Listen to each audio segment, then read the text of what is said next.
Namaskar. Eyes make the world look colorful. Show your gratitude towards your eyes by getting them tested. An eye awareness campaign in collaboration with the India Vision Institute with support from SLR India, India International Optics Fair 2021 and Hoya Vision Care.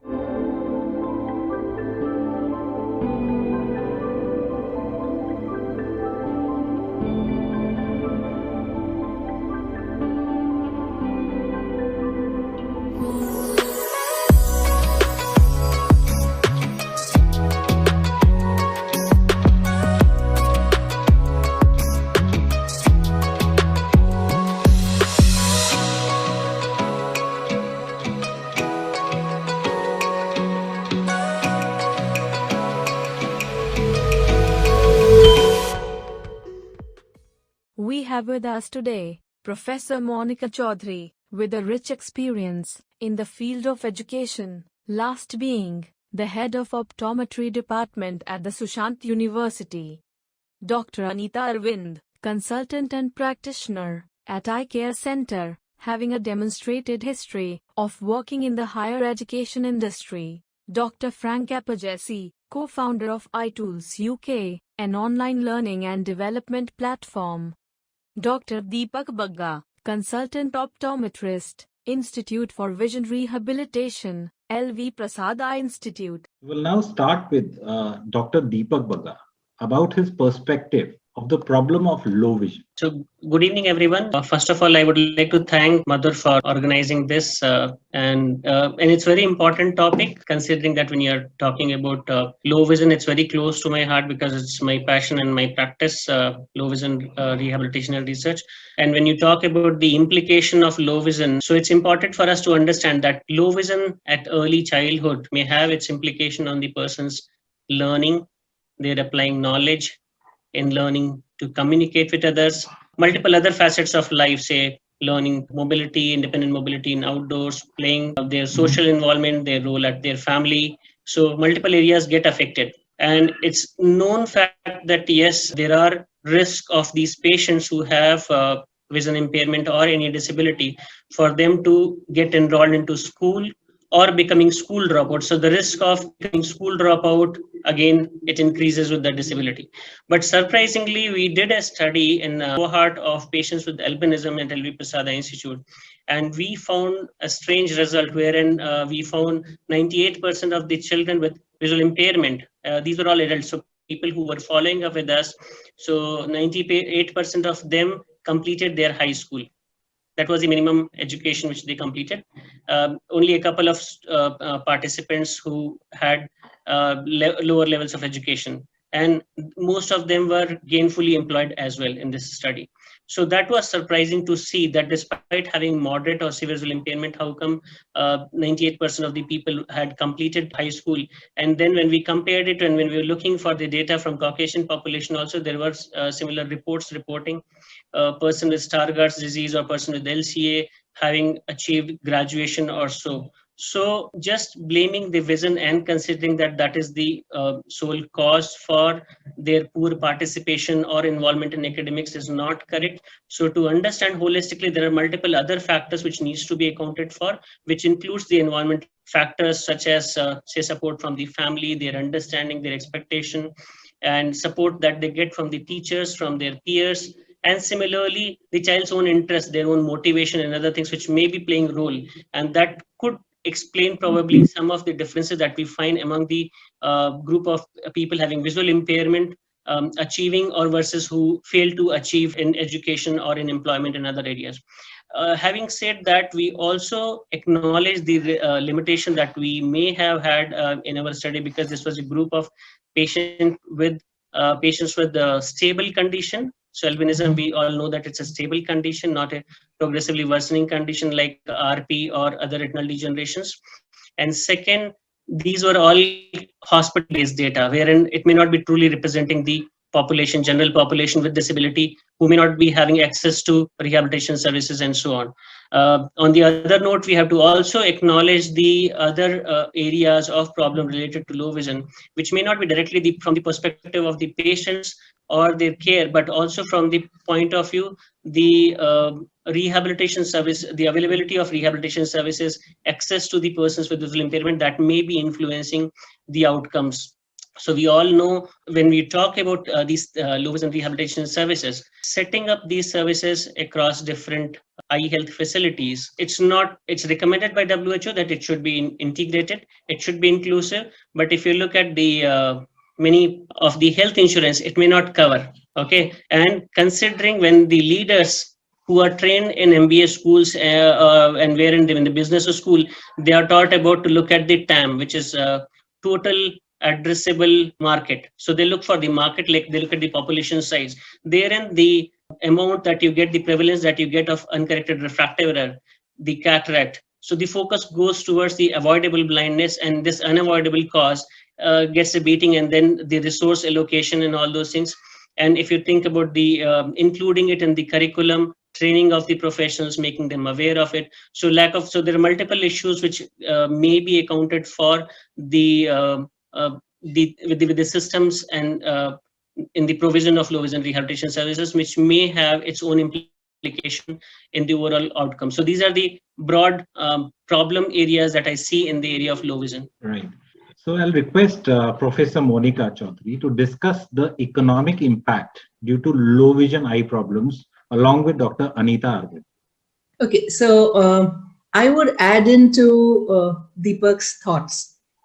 So I think there have been years that I have been into low vision. One thing that I would say, 1986, when I was actually forced to start a low vision, or 1989 when we started the low vision center, there was nobody who would have taught us. So there are certain aspects which I would like to highlight from the journey, where I'm talking about 30 years back almost, when low vision concept came into optometry. The devices were not available. I'm here in that Apex Institute without many devices. We have a few hand magnifiers, a telescope which was very crudely made, or a telescope which comes to us from Keelers or other places, which is hardly available. You don't have suppliers in the country. So whatever prescription you're writing to this patient, you don't even know where to get that from. So this was the crude low vision service that we had years back. But I would say we have not been able to achieve the kind of level we should have grown up in these 30 years. There are still low vision centers which in India, for 1.3 billion population, where I would say you can count them on fingers. There are hardly a few set of optometrists who practice real low vision service. And leave aside, as Deepak has just added, the rehabilitation centers. There are very, very few rehabilitation centers, and you can't expect such a big country people to be traveling for rehabilitation. Government is, of course, doing a lot through the National Association of Blind and certain blind centers, but these are typically looking at legally blind or 100% blind people. But if I'm talking of a visually impaired low vision patient, he's left on his own.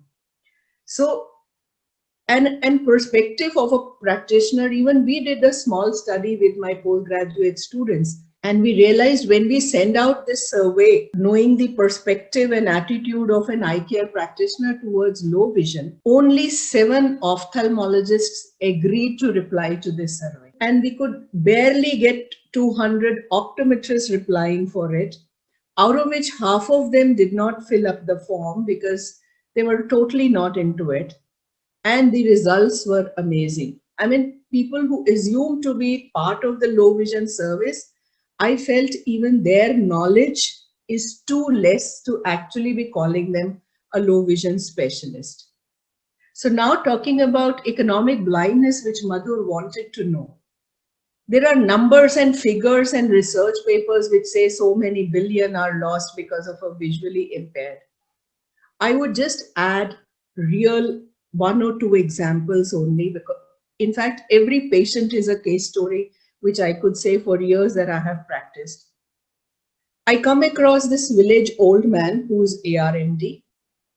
His 11-year-old grandson brings in this old man for an eye checkup, which is a rural camp where you have these free facilities.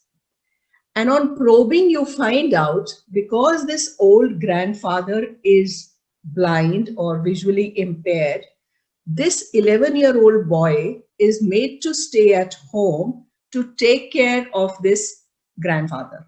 So he is out of his education. The parents are laborers. They can't afford to be staying at home to take care of this old man. So you see, if we were talking of an economic impact of only the old man who's not being productive, we are mistaken.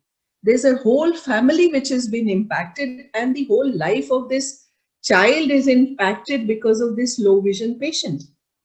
The second examples which we come across very commonly in our practice are these urban children, and especially the well-off families also, I would say. The daughter or the child whose albinism, macular degeneration, ROP, Stargardt's or whatever. The mother is out of the job. She's an educated mother, but she is not working now. She's simply given up her job because she has to carry this child to a normal school or a blind school, or has to be supporting this child in doing things. And when it comes to a young adult, or even we had somebody who's working in a bank or has been employed under the low vision, category by the government's facilities, but his wife is serving along, there's somebody to carry along, there is no public transport support in it. So I would say that numbers and figures of economic blindness is totally not evaluated. Leave alone that. In terms of Indian numbers, we till date, I think we do not have a proper data to say how many visually impaired do we have in our country. And 1.3 billion, even if we talk about 1% of population, we are huge numbers. And look at the low vision specialists that we have. Look at the low vision centers we have. And within the centers, what are the facilities? LV Prasad is an ideal center, I would say. In fact, some of my trainings I had learned from them only. But it's not the scenario across. Just providing in a hand magnifier or the attitude of this practitioner who only talks about visual acuity chart.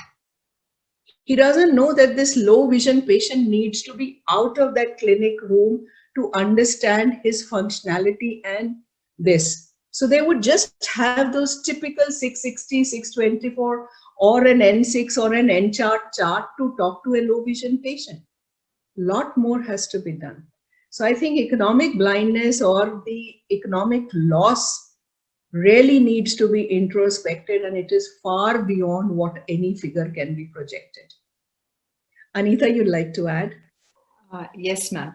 Totally agree to you. When you talk about the economic impact that low vision creates, we cannot really come to the actual figures, because low vision could be a physical disability, but there are other psychosocial implications attached to low vision person, which you cannot measure, right? There are so many direct and indirect costs that are involved, which causes an economic burden, okay, to the economy of the country as a whole.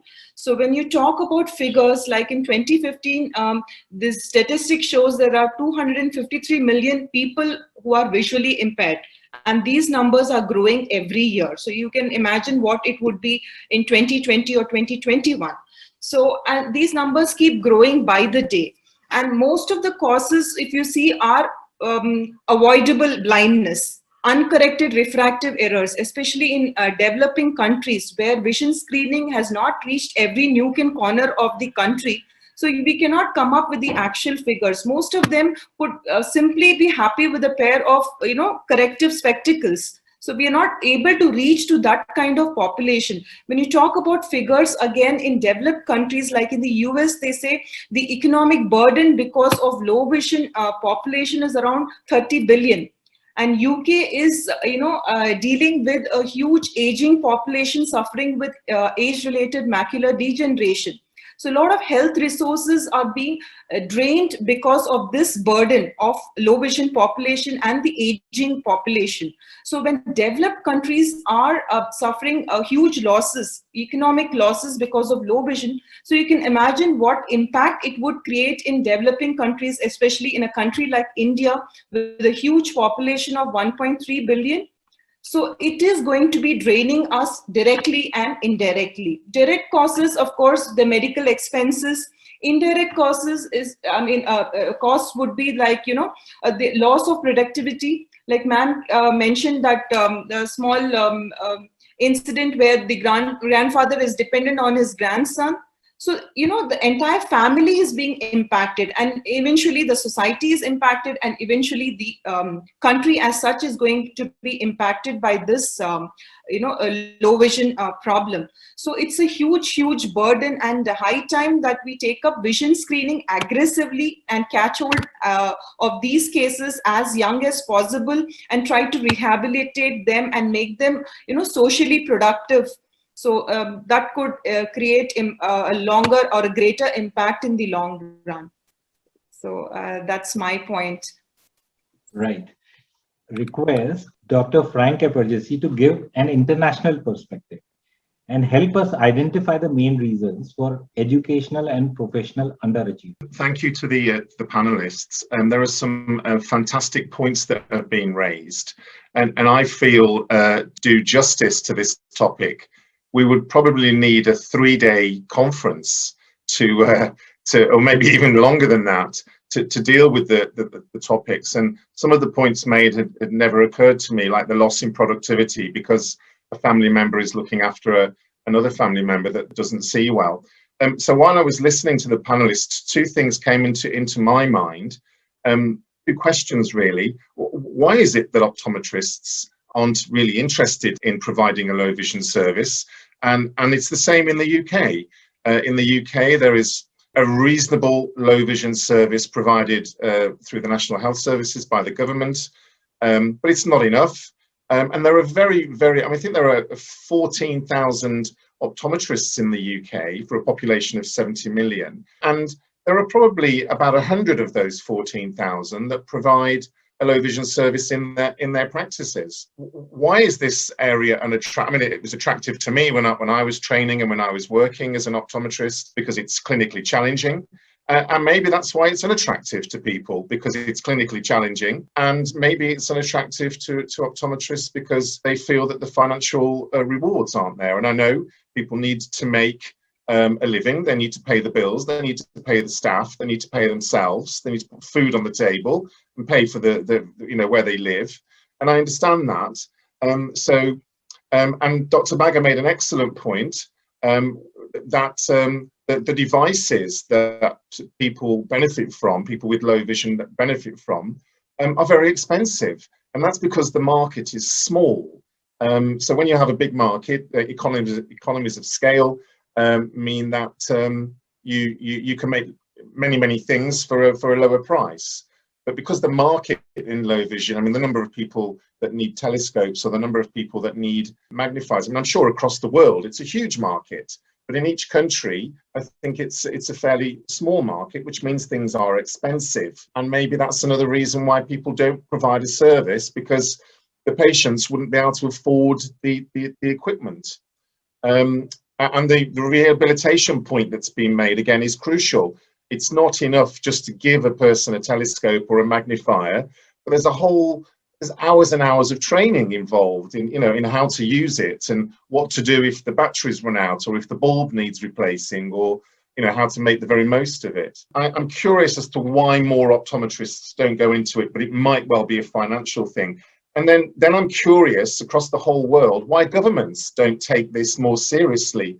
If I was running a government, I'd want every single person in the population that was of working age to be working. Because when they're working, they generate, it helps the economy, and they generate taxes, and the family life can improve, and people can be dragged out of poverty. But generally, it helps the economy and it helps the nation and it helps the government. So those huge figures that have been mentioned about, losses to the economy, why don't the governments take notice of that? Even if it's not for humanity reasons, if it's for financial reasons, fine. I mean, it's the same here. It sounds like it's the same in India and other countries I've been to. The governments just don't seem to be interested in that lost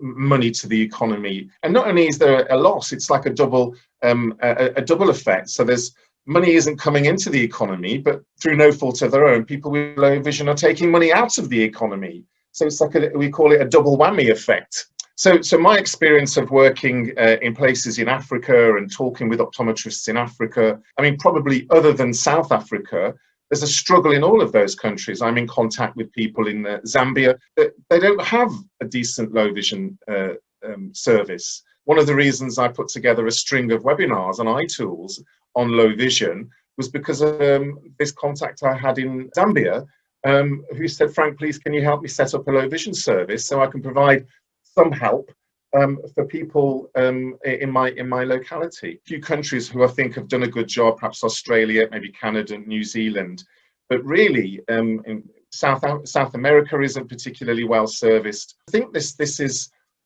people like us should hold the governments to account and hold our colleagues to account as to why they do not seem to be interested in helping people with low vision get educated, get jobs, stay in jobs, get promoted. Why aren't they interested in that? Because they should be. Would be my take on this. I think before Madhur, you would say Frank has really raised the right point. It is, why isn't the government seriously? So if either 3 of us or 4 of us had a thought to say, yes, we need it, India needs it. So the small survey that we did, we realized that number one is, yes, typically the same points what you feel has been happening in UK. There is lack of interest among the optometrist or eye care practitioner because they don't find it lucrative. They feel it's more time consuming. And one of the major barrier that we felt was the education, the knowledge of these optometrists. They were never confident to actually do low vision. The third, the supply of the devices. We have a very poor distribution system, very few distributors in the country. I'm part of the clinic. I am the clinical advisor of Oxide in UK, Oxford University, which developed this device, Oxide. I did the prototype, the peripheral field loss and now the central field loss device. It's really very good, but the problem comes up, the cost. As you rightly said, when we buy in pounds in India, it becomes too much for us. And if we are talking of these low vision patients, they're really out of their jobs or employment. But at the same time, a small device is a life changer. There are case stories with us where even a simple spectacle magnifier has just driven this child to be a manager of a bank, and complete his education. So it's the government advocacy, I think, which we never have seriously been getting together and working on, maybe with the platforms that we have. And I would love to talk to you again, Frank, sometime to say that everybody needs upgradation of education here to a level that they get confident about their practice. I think UK, India, we are following you. So we may be a step behind, but the causes and things are similar. Yeah, I mean, that's a good point. Where we need to start, I guess we can't expect practitioners to be working in low vision if they're not quite sure what to do. So, as you say, by starting with the academic side, I guess probably the simplest of the things that needs to be done. And this is still not simple, is to convince more of the academics, more of the universities and colleges to be having detailed, robust, vigorous low vision subspecialties within their degree programs.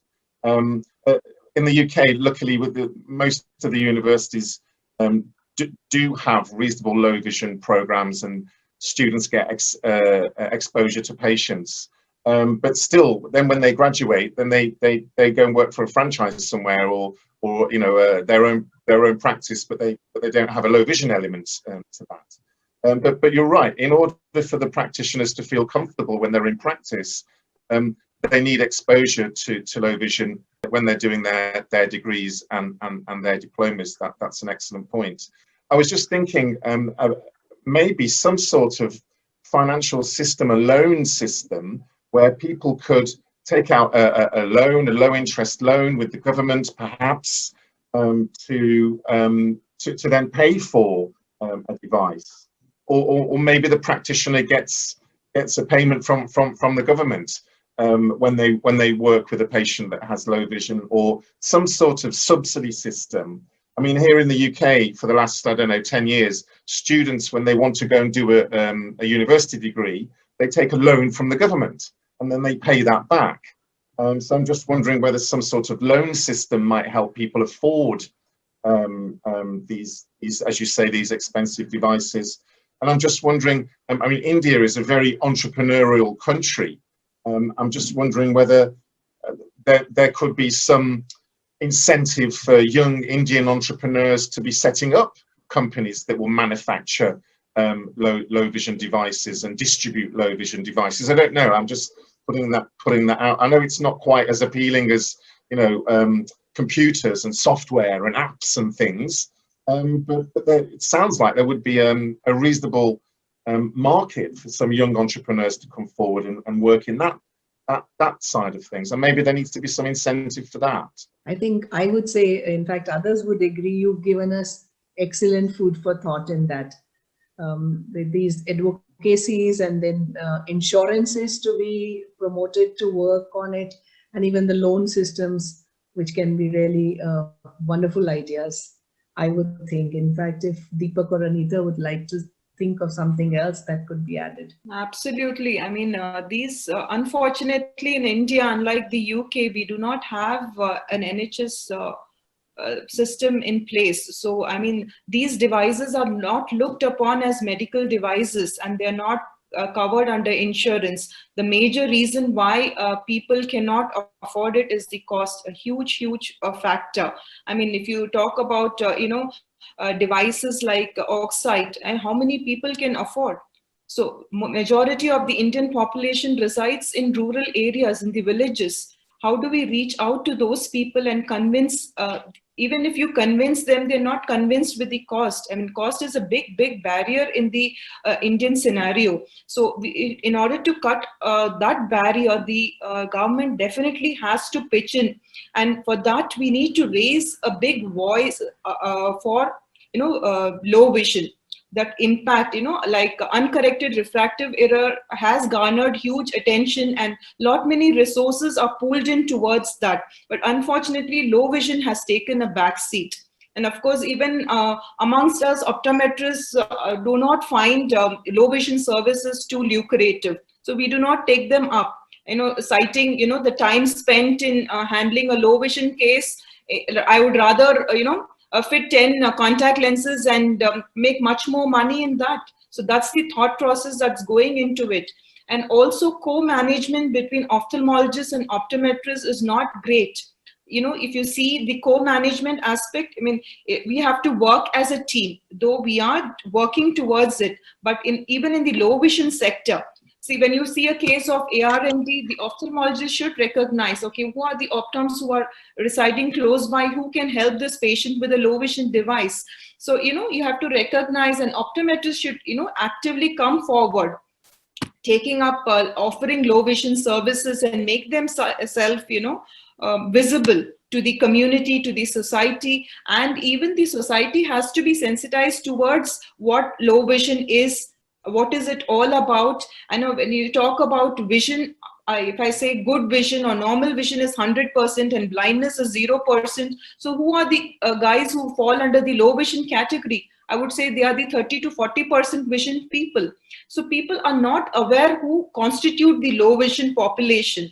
So, the community as such has to work as a team. We have to bring this to the notice. And when we work as a team, the government, I'm sure in the long run, will take notice to our call and would take measures in allocating funds towards low vision, and probably the cost will definitely come down. And just like a spectacle now being an affordable device, low vision eventually will become a device which could be afforded by each and everyone. Of course, it is right to sight, for everybody. You cannot deny anybody of sight. So I think this should be taken up in a big, big way. So Dr. Deepak, you have a take on this? Yes. So what I would like to add here is two components. One is about the sourcing and the cost of devices. If you look at, explore the possibility of manufacturing telescope at LV Prasad Institute. It was long back, I think in around 2000, we started having a lab and then manufacturing of it. But the cost of manufacturing itself was costing about 2,000 rupees. And then we realized that at 1/3 the price, a better quality product can be sourced from Hong Kong Society for the Blind. And these products were made in China. So at times the way, and it again comes to the scale of manufacturing that you do it, and looking at the market, looking at how many practitioners are there who would be placing orders to you. So if you're making in smaller quantities, you can't beat the cost when somebody makes it for global market or so. So those are the things. I don't have expertise to say that how, who, and when these things will be practically possible to bring the cost at lower price. But yes, in the health insurance, if these schemes can be integrated, if the NGOs or the philanthropists and the government come together and devise a mechanism to source this for people, would be nice. The other take on the devices, when we talk about provision of devices, like in the example which I presented of a study in patients with albinism, what we found was only 25% of them were using any type of assistive devices. So 75% of them managed to continue their education without use of any assistive devices. So at times they have remaining vision which is sufficient for them to manage their task. It is just some environmental modification which may be required, and there may be myths associated with using the residual vision. That child is studying from very short distance, parents are concerned that it will harm the eyes or whatever. So just reassurance therapy may be useful. The second challenge is, once you provided assistive devices, even if you have supported, sponsored, the abandonment rate which is there, it's very high. About 50-60% of the people, when they come back for follow-up, they say they stop using it because of the bullying in the classroom, teasing, or they don't like it because of the cosmetic appearance of the telescope or the magnifier. And so acceptance may be, or the self-esteem of the child at their level, it is the barrier, it is the problem, or is it the external factors which are making them not to use at times, where the teachers have problem in accepting, allowing them to use it in the classroom. Whereas if you look at, as per the government law, supposed to provide these, they should be permitted to use it even in the examination hall, use of any assistive devices. So there are laws for ensuring full participation, and people should be enabled. In practical scenario, you may find that there may be instances wherein students come back and say that, no, my teacher told this is disturbing others, everyone is getting distracted, they're looking at your telescope, not on the board, so please don't bring it next time. Tell your father or mother, you call them, and they will be informed that, okay, if you want, you can take notes separately, you can take private tuitions plus, but please don't bring such things here. And this is not the school for you. You can go and attend a special school for the blind if you can't manage here. So the attitude, the challenges, acceptance, unless it is integrated in the mainstream, and like we said, that awareness, not only at the professional level, lobbying with the government, policy, in general society, everywhere, those, how do we sensitize it? So it's such a big task, and we have to break it up in the smaller units and then probably work in, so every professional in their own bit, if they accept it and if they integrate it, nothing like it. So then probably this big task can be probably achieved. It's perfectly said, excellently added in by Dr. Deepak, that we really need to, it's some huge task. Anita had just mentioned in the beginning, there is a psychological impact, and none of us actually work on it. As low vision practitioners, of course, we will not be working on it. But unless we deal with the psychology of that teacher, the psychology of the parents to accept these devices, and even the mindset of that patient. So it's just not prescribing a device and having your noting written up that yes, it has worked. There is a huge cycle of the environment also and the society which has to change. So the stigmas, the barriers, the advocacy, there's a huge, huge way to go ahead. But yes, there has to be a beginning, and I would say the theme that was brought in, and when it was like, are we talking on this theme, which is something which nobody would like to. There are much more lucrative talks on contact lenses or progressives or others, and talking about low vision itself today means that there is a change of mindset. There is a change, and as Anita had said, it's not the co-management between the ophthalmologist and the optometrist. I think it's even the optician India which has to be coming out to say, yes, if this patient is less than the 6/18 vision or something which I can't help him in his routine function, needs to go somewhere for an help. It's believe it, and Dr. Deepak, of course, has a center which has got a beautiful low vision rehab setups. But eye hospitals, tertiary hospitals, anything which is even ARMDs, they're all into Lucentis, Avastins, and these anti-VEGFs and things. But nobody ever bothered to send this patient for a low vision checkup.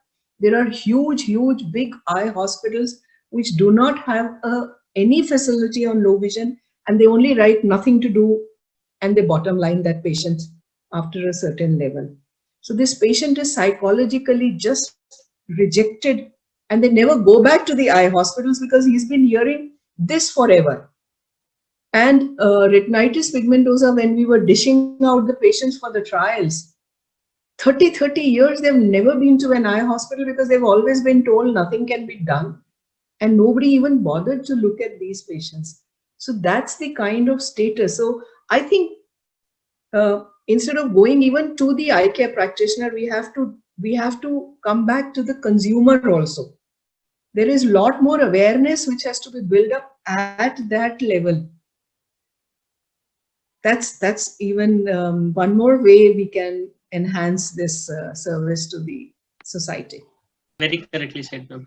So we assessed our patients' psychological implications of visual impairment. So we used a PHQ-9 questionnaire, and in adult population, we looked at that how many patients have or are at risk of depression, and we found about 25 to 30% of the patients are at risk of having depression. But in your team, if you don't have a clinical psychologist to talk to them, assess, confirm the diagnosis, and so we so it's a known fact in the literature also. It is shown that yes, these people who have visual impairment are at risk of depression, anxiety. So assessment of that aspect and addressing those things, without addressing those issues, unless their mental health or emotional well-being is taken care of, prescriptions alone may not work. What usually helps in our situation, what we have tried to incorporate now, is the peer support and peer counseling.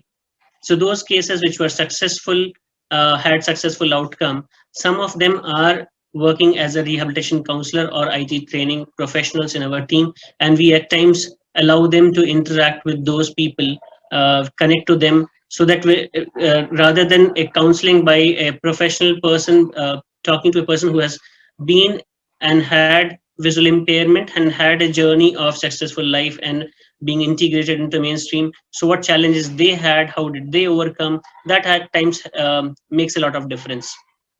So those are the things which as a strategy we follow at our center. Totally agree to what Deepak had just mentioned. In fact, I would like to even add that, with the social media, we can create a big impact and reach out to the larger population, and not just educate the practitioners alone. It has to be at the community level also, because the impact of low vision is multifactorial, I would say. It is not just a physical disability, but at the psychological level also.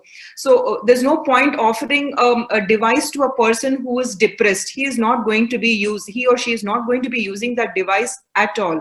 So we are not tackling them at the right level, at the deeper level. So we have to emotionally handle that person as well as physically handle that person. So I think working as a team with the psychological consultation also is very, very essential, like the way Dr. Deepak has rightly pointed out. And also create a big awareness, run loads of campaigns. I think, in fact, like Monica ma'am had mentioned, such talks like this on low vision. I mean, during this pandemic, I have been a panelist in very many sessions, but this is the first time I'm part of a low vision session, in this past 1 year, I would say. So I think this is a welcome change. I think change will happen eventually in the long run. We hope that, we take up this cause and reach out to the larger population. Dr. Frank, you would like to add something before we actually just sum up the excellent thoughts that have come up? Something more from you. Yeah. So I mean, the points that people are making are fascinating, and I hadn't really thought about this. I mean, I was aware that some people with low vision were a little bit down, perhaps, but it's been reinforced to me this afternoon about the importance of the psychological element. That point was made. It's not just the physical side, but it's the psychological, the emotional side as well. And that had sort of maybe left my brain, but now it's firmly back in there. I think it all boils down, as most things do, to education.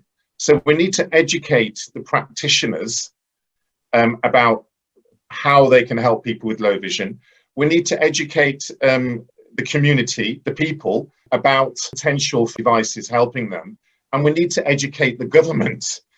So the practitioners, the patients, and the government all need to have improved awareness of the possible help, that rehabilitation that could be given. And I was just wondering, does anyone know if there's an optometrist in the Indian government that could be approached, or someone with some healthcare that could be approached as a way in to the government?